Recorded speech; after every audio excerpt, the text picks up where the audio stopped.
Welcome to Skin and Soul. I'm Gwenm Carsley, a transformational body, sex, and soul coach, and I'm inviting you on a bold, unfiltered journey into the heart of our humanity through the lens of Eros. This is where we strip away the shame, dive into the unspoken, and embrace the wild, raw truth of our desires. Together, we'll crack open the taboo, uncover our deepest intimacies, and awaken the pulse of our sexual essence. Because real transformation, it's messy, it's thrilling, and it's oh so delicious. Buckle up, loves. Skin and Soul Beyond the Pale starts in 3, 2, 1.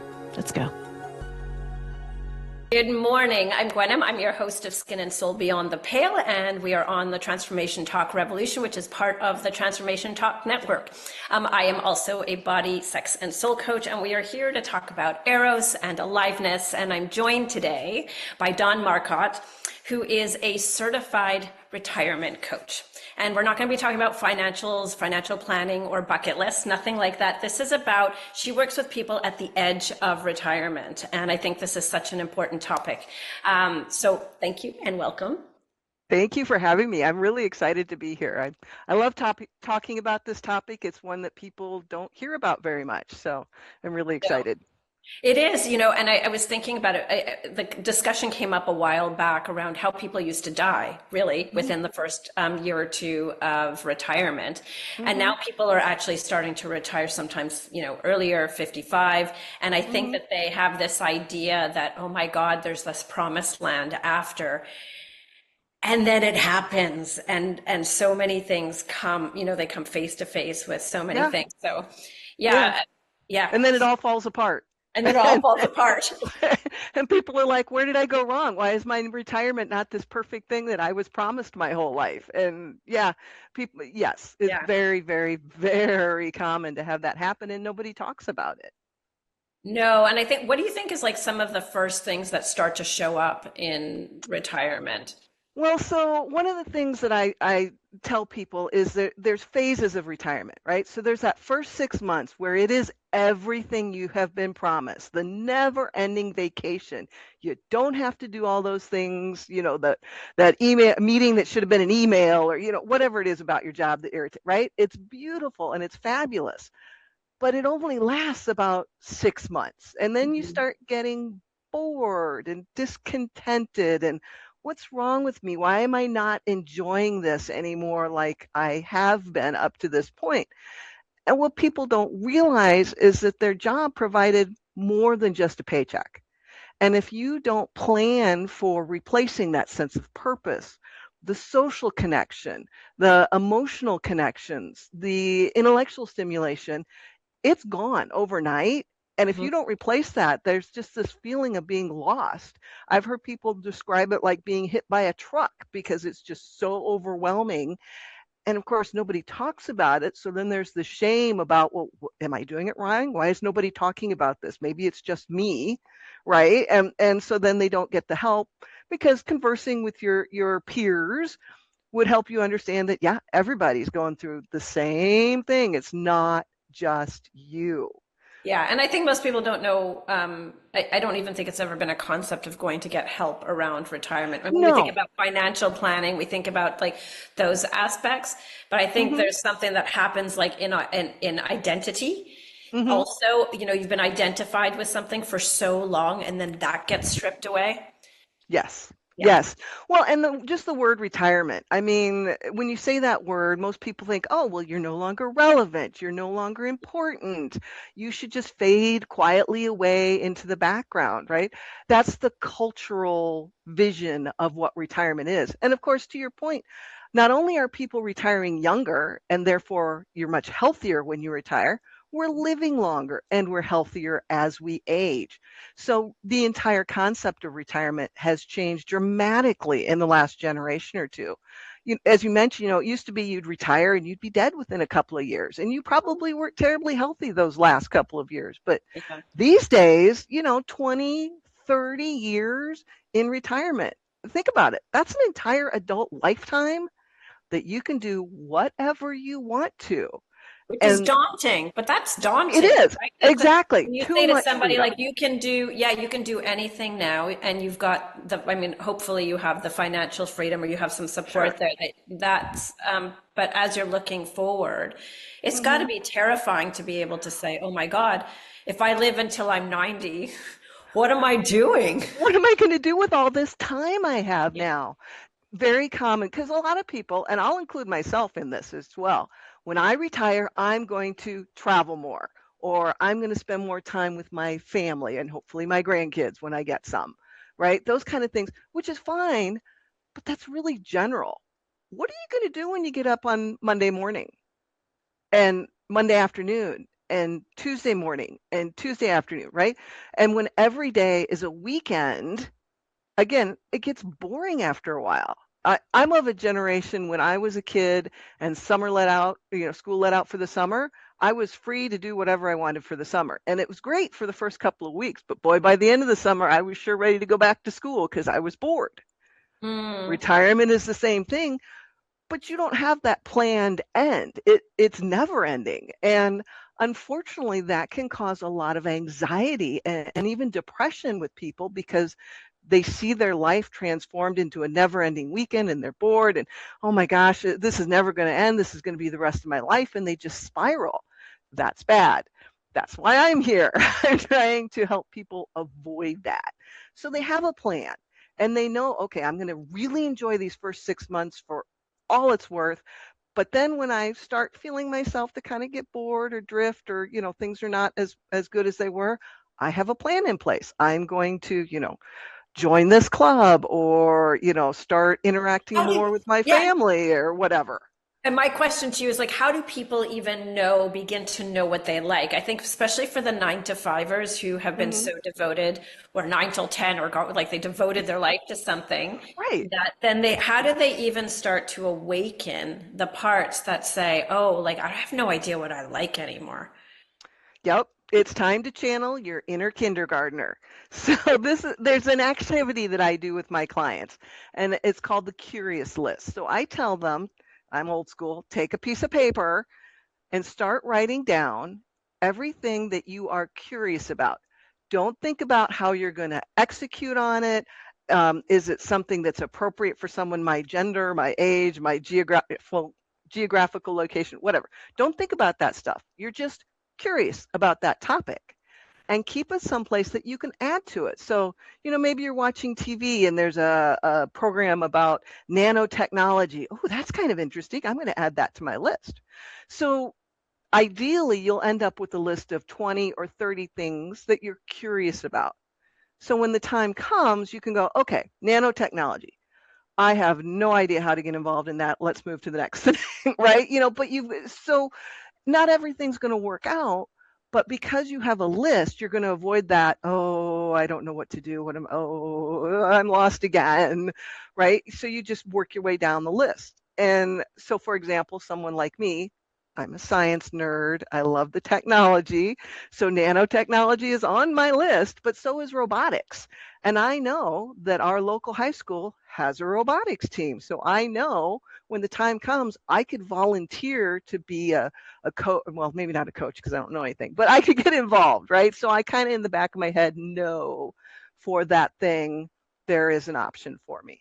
But as you're making that list, think about what did you enjoy when you were a little kid and didn't have the money, didn't have the time when you're building your life as an adult. What were the things you're, oh gosh, I wish I could go play golf, or I wish I could go this, that, or the other, or something your kids were involved in, you thought, oh, wow, I wonder if I could do that. So it's Mm. really time to just sit down and brainstorm. Don't try to do it all at once. Come back to it, once a week, once a month, over a period of time. And you'll be surprised at how long that list gets because you see other people doing things, or someone invites you to do something and it doesn't work for your schedule right now. Okay, add that to the list and you can come back around to it. The other thing about having a list is you have the list. It's so easy to think, oh, yeah, I'll remember I want to do that. And then when the time comes, the thought is gone. You've lost it. So by having it written down, you're not going to lose that information and you'll be able to come back around to it. Okay, so how do you know the difference between your bucket list and your list? They may overlap, and that's okay. The thing about a bucket list, it tends to be big life things. I'm going to go climb Mount Everest. I'm going to go dive the barrier reef, whatever it is. And that's okay. But the things that you might need to do to accomplish that bucket list can be on your curious list. I want to dive the Great Barrier Reef. That means I have to learn how to dive. Oh, I've learned how to dive now.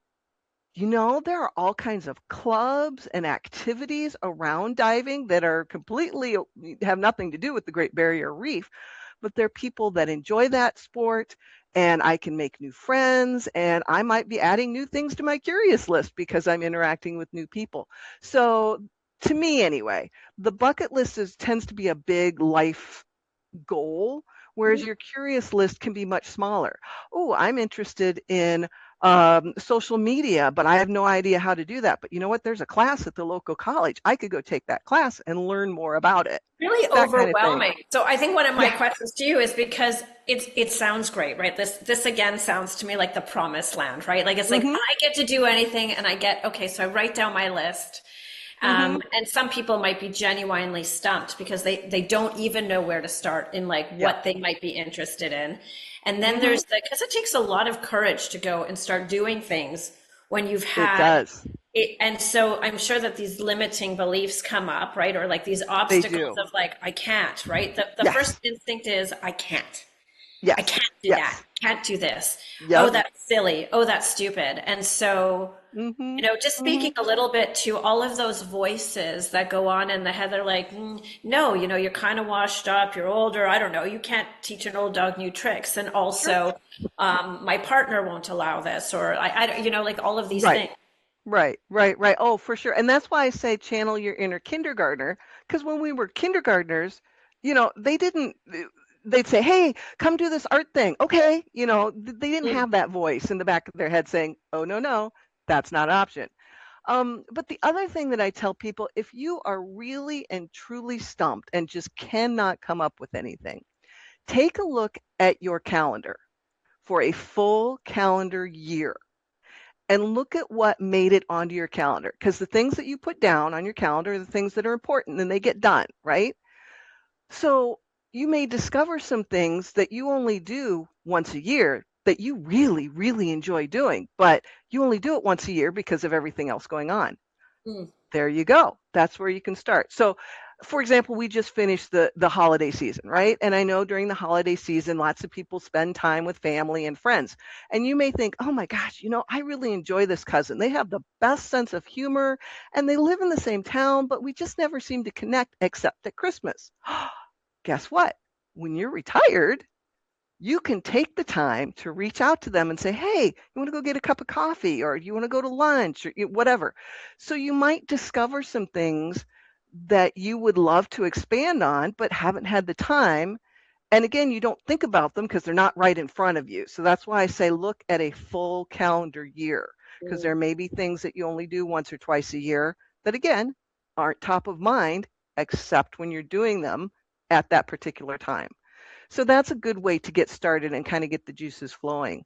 And I Yeah. find once you start, then it becomes easier to identify What's things. interesting because I think, and one of my questions to you is like, what are some of the signs of retirement, like some of the strongest emotions that come up, and part of that being, I mean, there's also the other side of the person who's retired. I mean, maybe you're two people retiring at the same time. Mm, For me, I've never been in a 9 to 5, so I've always been incredibly creative and like I can't imagine of the word retirement, right? Like for me, it doesn't, right.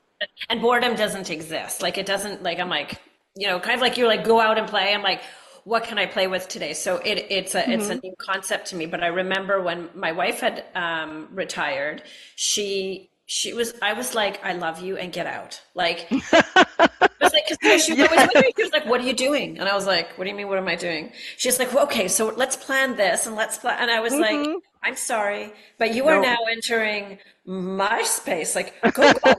I was like, "Please go golf." She'd be like, "I'm only doing half a day today." I'm like, "Oh, oh, Really? Really? I'm like, no, Okay. go play with your friends, because Yeah. all of a sudden it that had that. So just Hmm. speaking a little bit to like the emotions that show up and like that, Oh, and then also what happens in that in the dynamic. yeah. And the reason I laugh so hard is because my husband is an extrovert and I am an introvert. And during the pandemic, there were times when I looked at, because we were both stuck at home, to your point, and I was like, just stop talking. Just stop. I can't do this anymore. Right. So we're talking now very seriously about picking a date for him to retire. And I'm like, honey, you have got to have things to do to get you out and away. I cannot be your only source of social interaction. So when you're getting ready or starting to think about retirement, it is so important to sit down with your significant other and to talk about it. What are the expectations? Because one person might be thinking, great, we're going to be joined at the hip now. And the other person's like, oh, great, we can go do our separate things, right? You have to have those discussions, preferably before you actually, or one or the other, retires. Because to your point, it can bring resentment, anger. Why are you in my space? Why are you bothering me? You're messing up my schedule that I have. You know, my mother retired five, no, maybe even longer than that, before my dad. And she had her life all set up. So when he retired and didn't know what to do and went into her kitchen and started alphabetizing her spice rack for I was her, gonna say, like it's that oh my gosh. introduction of Oh my gosh. She was like, oh no, honey, let me help you figure this out because this is not going to get work. out of my No kitchen. way. Get out of my kitchen, right? But there are, ways to have these discussions. And it doesn't have to be, win-win or win-lose type of discussions. The idea is to come to a consensus of we want to do this. Another common thing is divvying up the chores, right? Okay, when you're both working, there's this whatever your arrangement happens to be, that's fine. But when someone retires, the person that's still working might think, oh, good, this person over here who's retired can take some of the stuff I'm doing and do it. But if you don't tell them and you don't talk about that, then again, resentment. Why am I still fixing dinner when I come home from working all day and you're on the couch watching TV? Not going to work. And that has actually led to something called gray divorce. There is a rise in divorce for people that are retired because suddenly you're forced together 24 hours a day. You haven't talked about your expectations. The marriage might have already been a little bit rocky because your communication isn't very good, and that's why you haven't talked or whatever. And all of a sudden it just explodes. So it's just so vitally important to sit down and talk about, what do you expect? What do you want? So for me, in my ideal retirement, my husband will go away and do things during the day, and I'm like you, I'm a creative, I'm an author. So I retirement is not a thing I will ever actually do, but I will be busy doing my thing, right? And then at the end of the day, we'll come together, we'll have dinner, and we'll talk about our days. And he will be interesting because he's done things, and I will be interesting because I've done things. He, as it turns out, did not share that vision. So, we actually started talking about it a little bit, and I'm like, oh, okay, honey, let me explain to you, and so we kind of met in the middle. It's not always going to be one way or the other, but we did have some discussions, and they will be ongoing. And of course, you can try something after you retire, and if you determine, oh, you know what, this really isn't working, let's renegotiate. That is perfectly acceptable as well. It's not set in stone, whatever you decide. Feel free to talk about it and make changes as needed. But yes, discussion, communication is absolutely vital.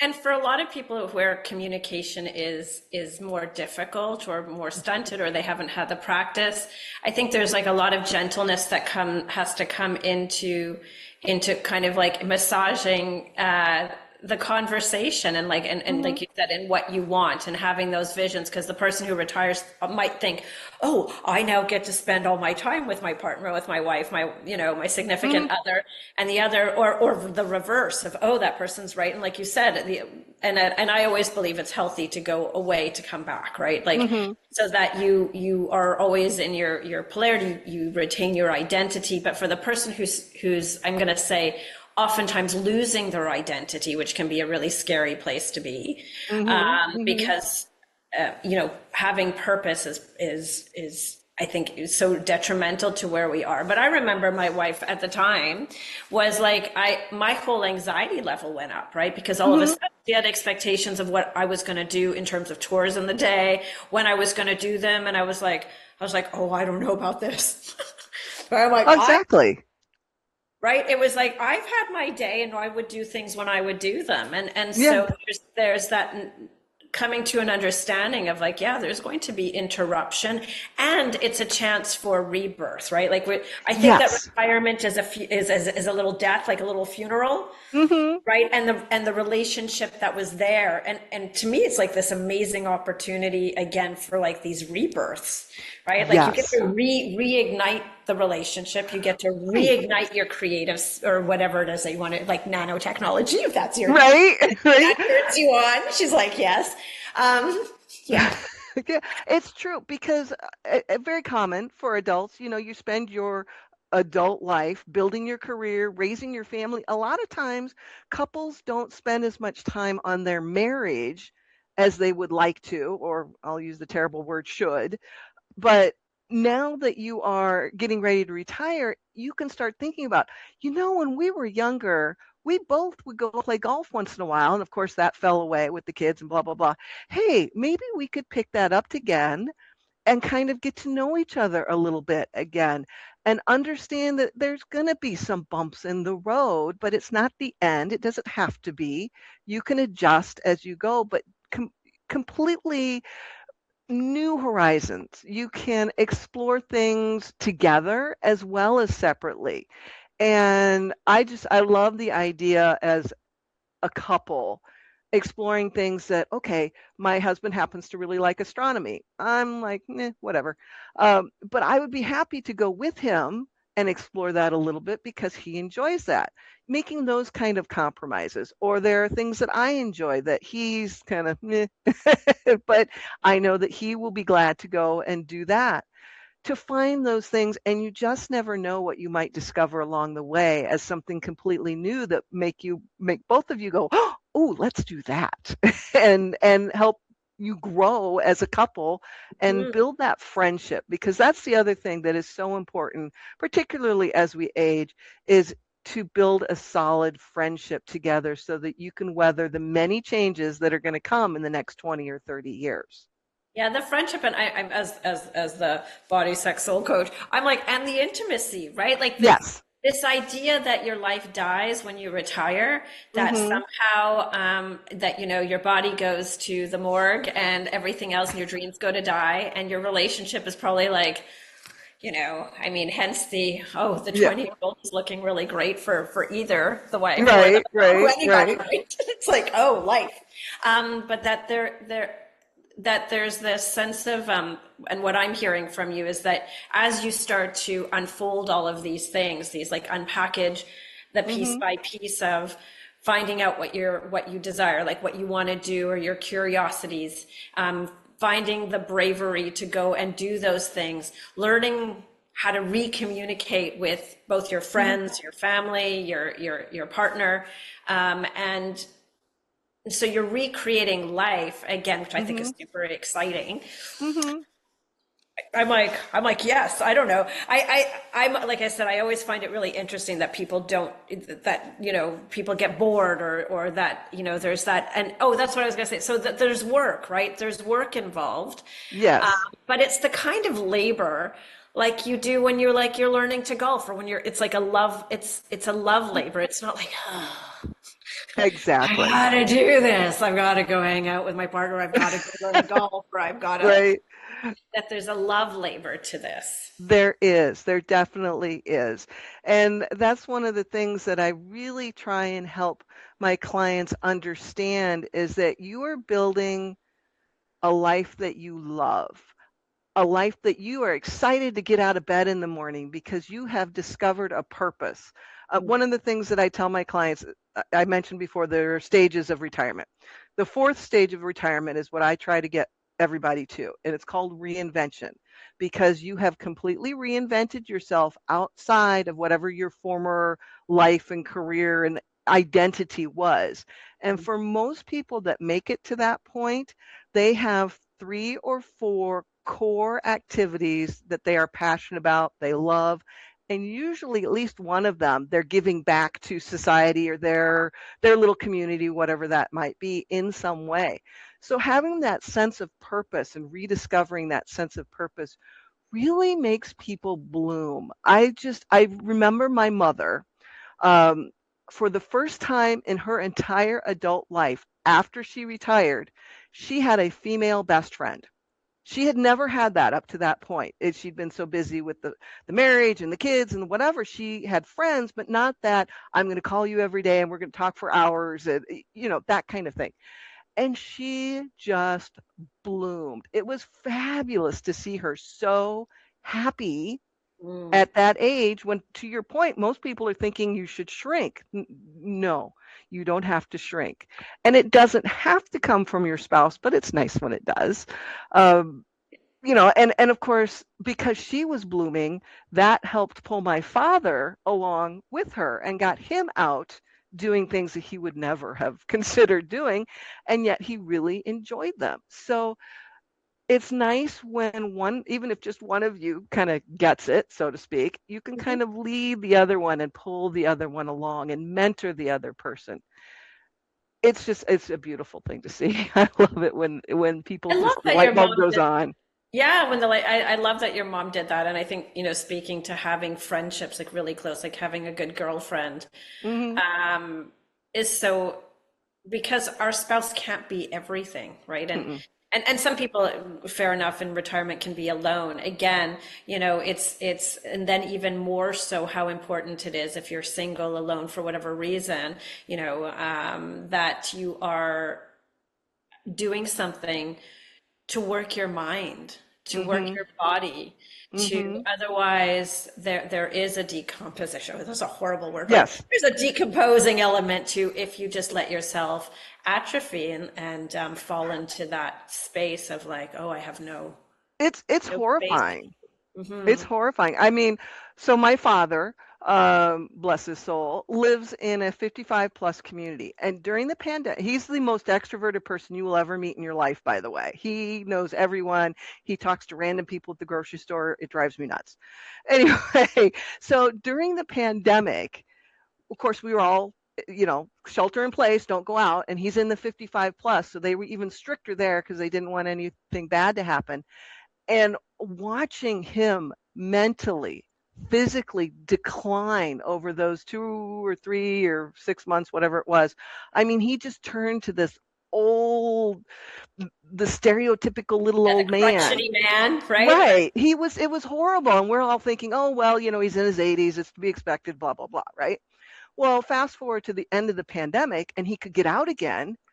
Complete reversal. He went Mhm. completely back to the healthy, intelligent, happy human being that he was before the pandemic. And up to that point, I had never really made that connection between the emotional support and the social interaction and your physical body and your mental health. But boy, that sure illustrated it for me immensely. So ever since then, I have been in my own life, okay, am I talking to enough people? Do I have enough social support? That kind of thing. It just really, really drove it home.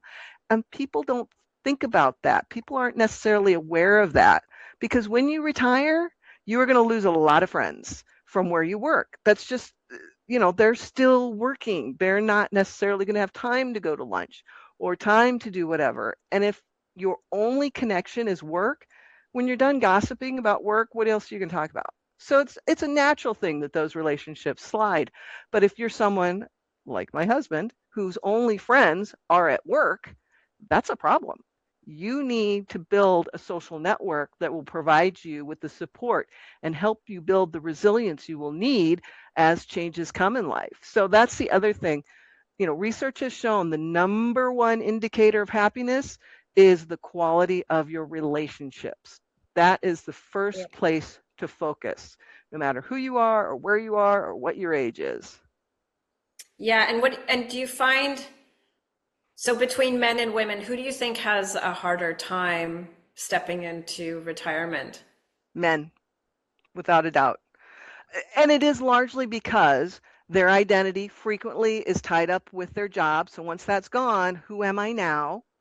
And most of the time, their social is tied up with work. Again, don't have any friends outside of work, and that goes away. What do I do now? And luckily for the men that are married, generally they can just kind of follow along with their wife, and she has friends. A lot of times you have friends that are couples, things like that you build over your lifetime. So there can be a certain amount of friendship and relationship built in, but it can be difficult for men to reach out to other men and say, hey, let's go get a cup of coffee or whatever. Like you or I'm sorry, I'm being sexist, but you or I as a woman to go, oh, wow, I met this woman at book club and she was really interesting. I'm going to call her and we're going to go, right? It's a natural thing for us to socialize. Well, we do this. Right, exactly. How much can we talk? And men just don't do that. So my recommendation for men is to pick a hobby and join a group involved in that hobby, because then you have something in common that you can talk about, and hopefully you'll meet some other people who are also looking for friends, right? But you have a place to start, something to build upon, rather than just randomly talking to people in the grocery store like my father does. Well, I just had somebody stop me at the grocery store. Yeah. He's just like, and I was like, yeah. And he was like, I don't know, he was hilarious. He was talking about like how he's written this script, and I was like, oh, are you a screenwriter? And he goes, well, no. But when I was like, oh, I could have been a producer. But it was hilarious because he must, I probably stopped for a good, 10, 15 minutes while just needing, I think he was just like, yeah, I had to go out and, do the groceries. I'm probably going to do it wrong or something along those lines. Right. But, and I think part of what came to mind for me is probably for men, how important mentorship is, right? To have that, to come in and to still, and to feel that relevancy of, I have this knowledge, and also to create relationships across ages. I don't know who I was speaking to, but as we get older and many people pass on, which is the reality, is having friendships across different age ranges, so that there are connections in different places, different spaces. Yes. Oh, and it's good for everybody involved. That's a wonderful thing to do. I recently discovered that you can be a foster grandparent in our area, and that's a great way to start interacting with, different generations, because also it's good for the older person because they are challenged. That's the one thing that, as a mom, as my kids were growing up, I was constantly being challenged because they don't come with manuals. So you have to figure this out as you go along. But once they're grownish, which they are now, that kind of stops, right? They're out on their own. You don't have to do that anymore. But as a grandparent or someone who's mentoring a child, again, you're challenged all the time. You got to keep up with what they're doing and learning about what they're learning about. And it's a wonderful way to be mentally stimulated and to get that emotional feedback, because that's the other thing people don't think about, that their job provides, that, hey, thanks for helping with that project, or hey, I appreciate you, covering while I was on vacation, whatever it is. Just that little nudge of, you're important, you're worth something, you did a good job, also goes away. And again, your spouse is not going to provide that for you necessarily to the level that you are used to having. So you need to replace that. And a great way to do that is volunteering or mentoring, or one of the things that I suggest to a lot of people that were maybe executives in a particular industry for a long time is to find a way to pass that knowledge on to the new generation. Yeah. So, I've been in the finance world. I'm not a finance person, by the way. I'm an executive assistant. I don't do numbers. But, somebody that's been in finance could go, there's an organization locally that does a program with middle schoolers to help them learn about personal finance, right? A very important topic. Go do that. Things like that. There's almost always an organization or a program or something involved with mentoring people in an industry in which you are involved. You can almost always find something, says the woman who lives in a major metropolitan area. Yeah, I think it's always something, and I think it's part of the seeking out, and coming back to retirement.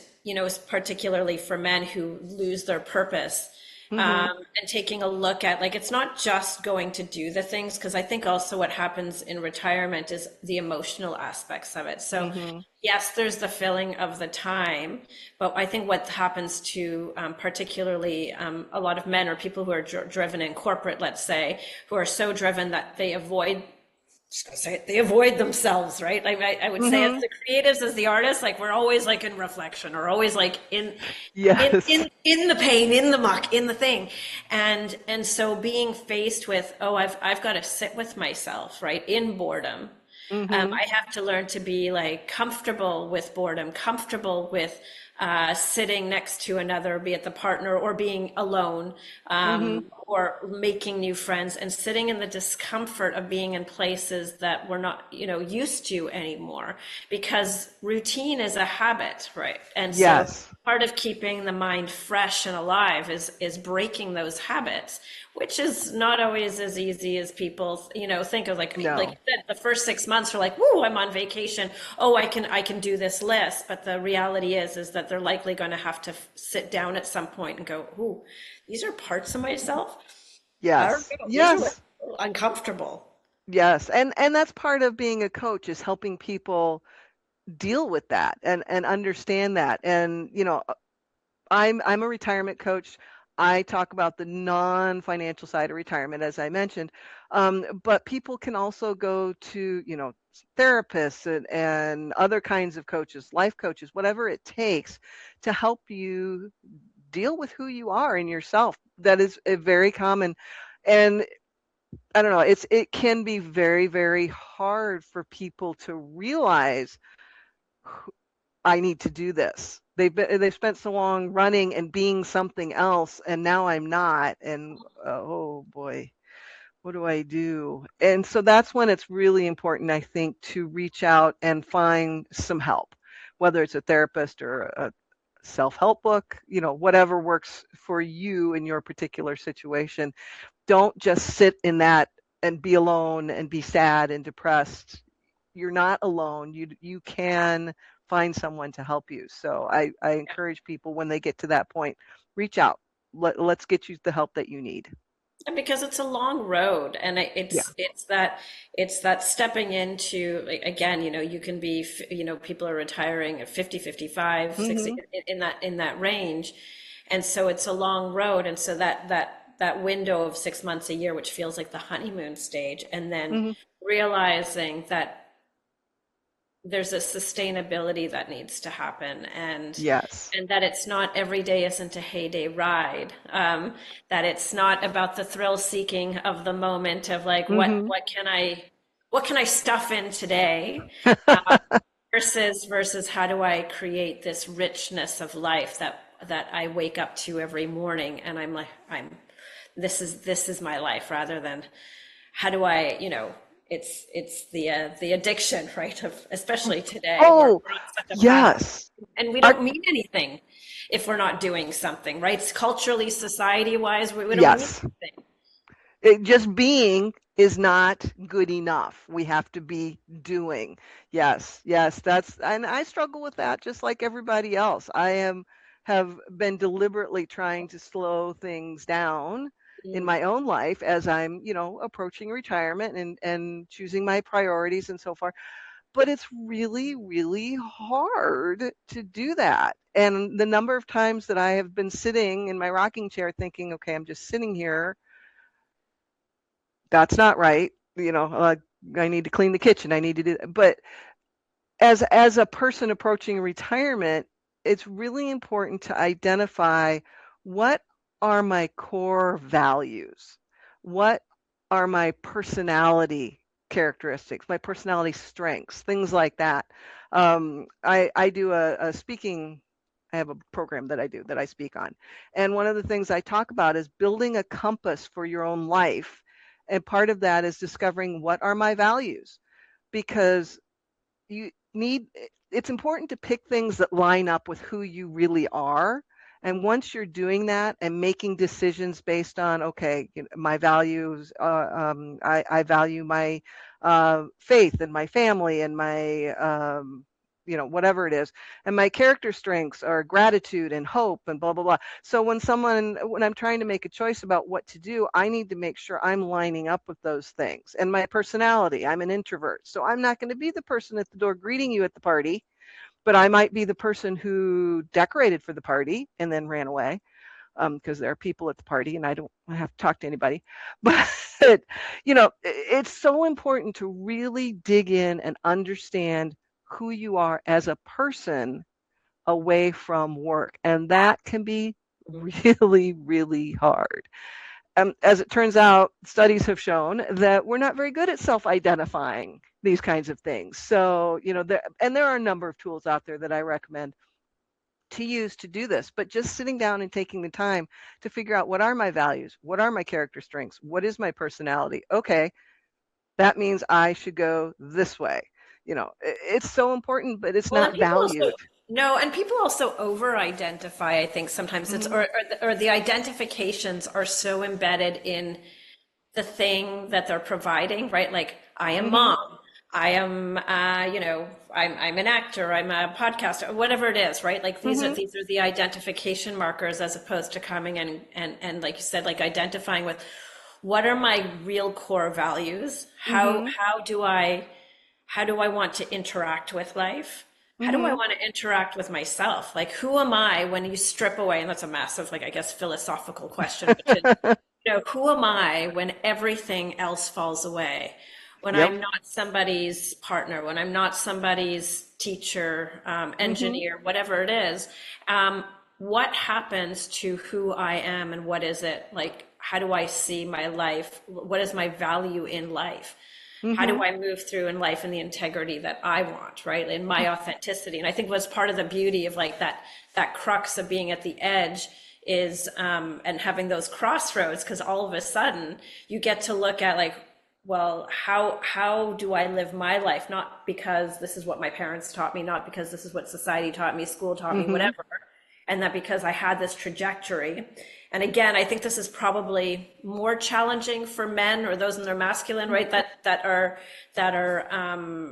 because they're so entrenched. And so without that, it's like, well, if I give that up, I have failed, right? Like there's like an innate sense of failure, right? Which is that when you take away the rules of failure and success, then what does success really look like? Which I think is that juicy living of what you're providing, which is to like that map that says, and again, the map gets to change. That's again, like all of the little deaths that can happen along the way. Sure. Well, and actually, surprisingly, it can be difficult for women too, because this may be the first time in their entire lives where they get to choose. They don't have to worry about how it affects their children. They don't have to worry about how it affects their marriage, their friendships, their job, whatever. This is the first time where if many of us have had the time to say, oh, I could write and publish a book because I want to. I don't have to pay the mortgage. I don't, all those other things.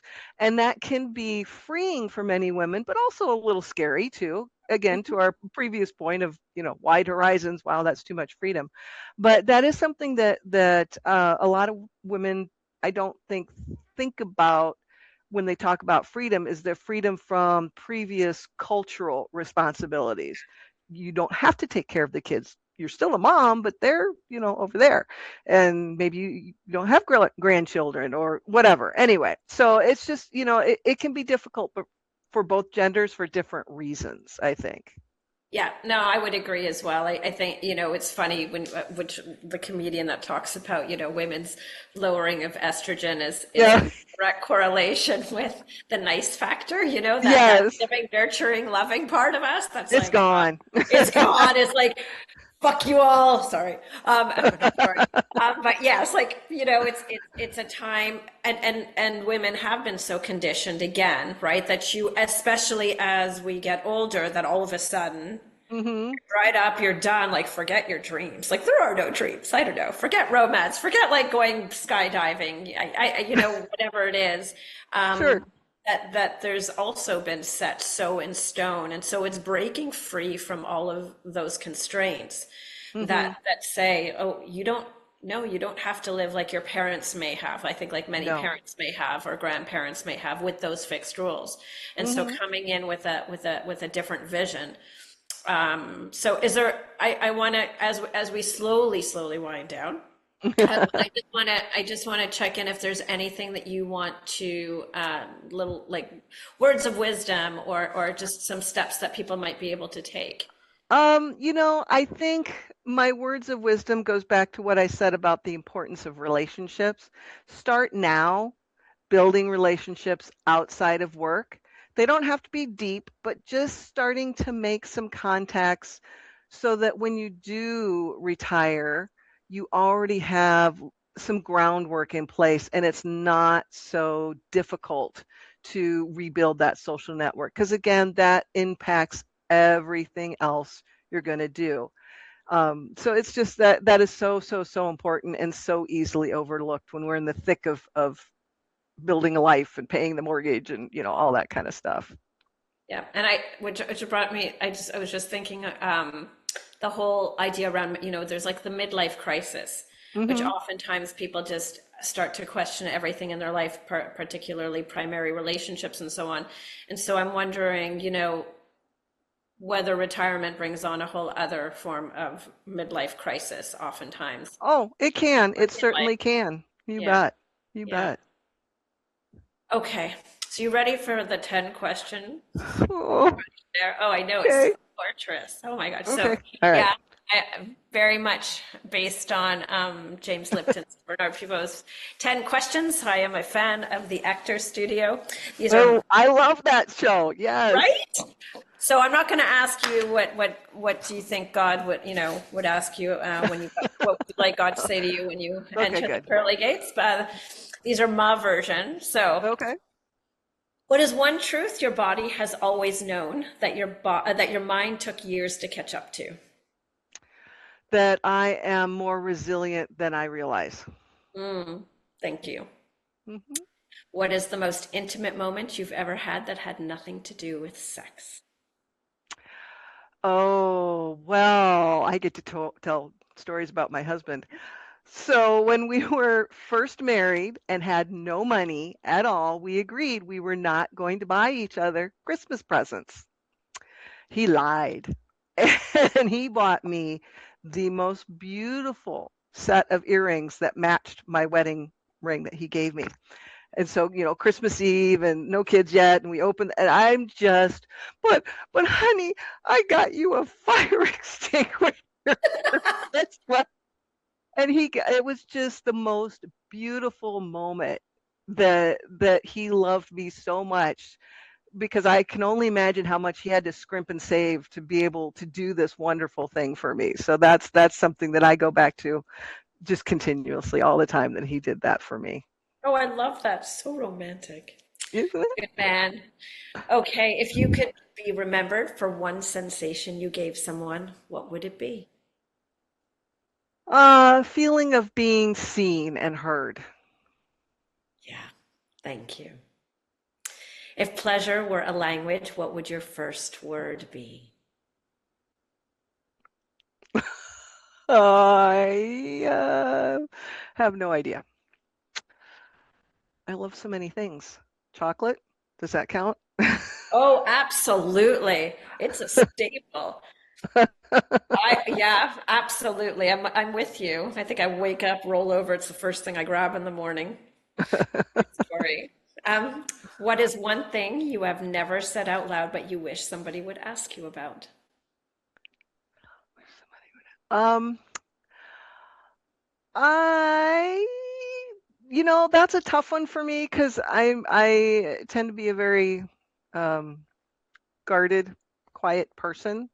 But I think that I would enjoy if somebody asked me about my running. I like it. I'm a marathon runner, so but I'm not.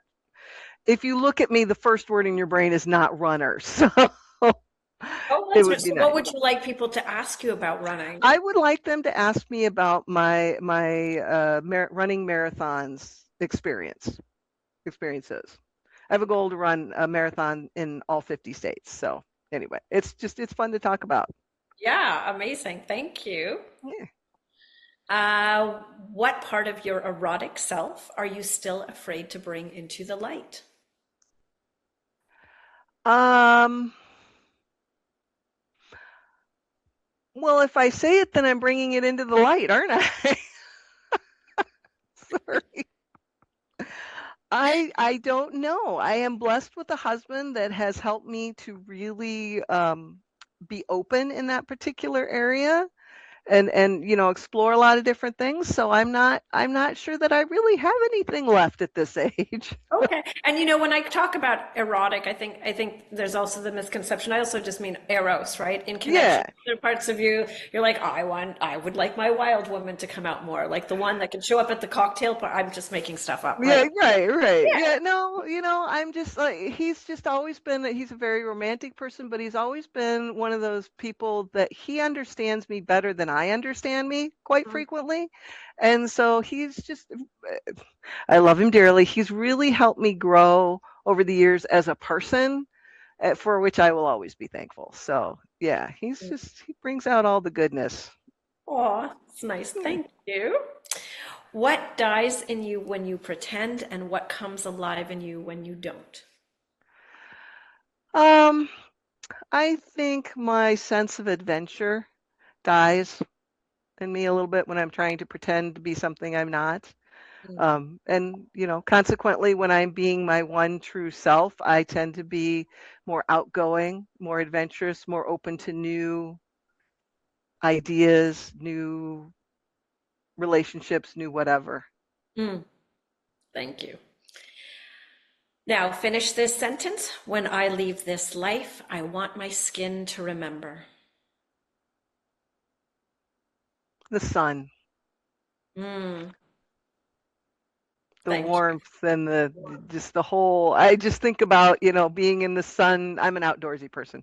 Being in the sun, doing all the fun things that I've done over the years outside. Mm. Last one, you've made it through. Okay, And if the soul has a scent, what would yours smell like today? lilacs. Ooh, love lilac. I do too. I have to tell one more story about my husband. Before we were married, he knew that I love lilacs. And one day, before I got home from work, he went, I don't know how many other people's yards he accosted. He cut a whole bunch of lilacs. He filled our bathroom with vases and vases and vases of lilacs. And he didn't get caught and he didn't get in trouble. So I'm always kind of proud of that. Because I mean, other people's yards, you're just chopping the flower. They know Anyway, now, don't they? They're going to be like, oh, this is, we've well, moved since then, so we're in the clear. they're But like the mysterious lilac I'm just, heist. I've always wondered where he went. But anyway, so yes, that's why lilacs. Okay, yeah, he's a good adventurous man. Naughty He side of is me, like I very, didn't he's know it. he's very adventurous. He's gotten me to do some things that after we were done, I've had to look at him and say, I'm never doing that again. Thanks for the adventure, but no. Thank you. Okay, which actually, and I just want to bring a story into, we just have a couple of minutes because then I want to bring in, part of retirement is also adventure dates. I love that your husband brings you into adventures, but there is something around, you get to do adventurous things Yeah, and to get your imagination going. That's the thing. I think the key is retirement awakens the imagination to go and reinvent your life. But, you've got to sit and you've got to stir those juices. So, for yeah. sure. No, thank you. I just want to thank you for being here. Well, I appreciate it. This was so much fun. Oh, good, good, good. I aim to not, make it torturous. No, no. So people can reach you at, it's dawnmarcotte.com? Correct. I just launched that website, so don't expect a whole lot just yet. But I'm very excited. I have links there to articles and things that you can read about some of the different stuff that we've talked about. I have a book, so of course there's a link to the book for you to buy, and a link for coaching. And hopefully, knock on wood, sometime this year I will have an online course because not everybody wants to do coaching or whatever, but I want to try and reach as many people as possible. So I'm hoping to get that launched later this year, so you can just kind of self guide through the different tips and things that I share. So anyway, yep, that's the best place to find me. I think it's important. So thank you. And if anybody wants to know more about what I do, you can go to my website at gwenmcarsley.com or reach out at info@luvology.com. Thank you for joining us today. Have the best rest of your day or wherever you are in the world. Thank you for listening to Skin and Soul with me, Gwenm. Join me Fridays at 10 a.m. PST on Transformation Talk Radio. Catch the podcast anytime on your favorite platforms. You can follow me on Instagram at Luvology. Ready to take the next step? Book a compatibility call with me at gwenmcarsley.com.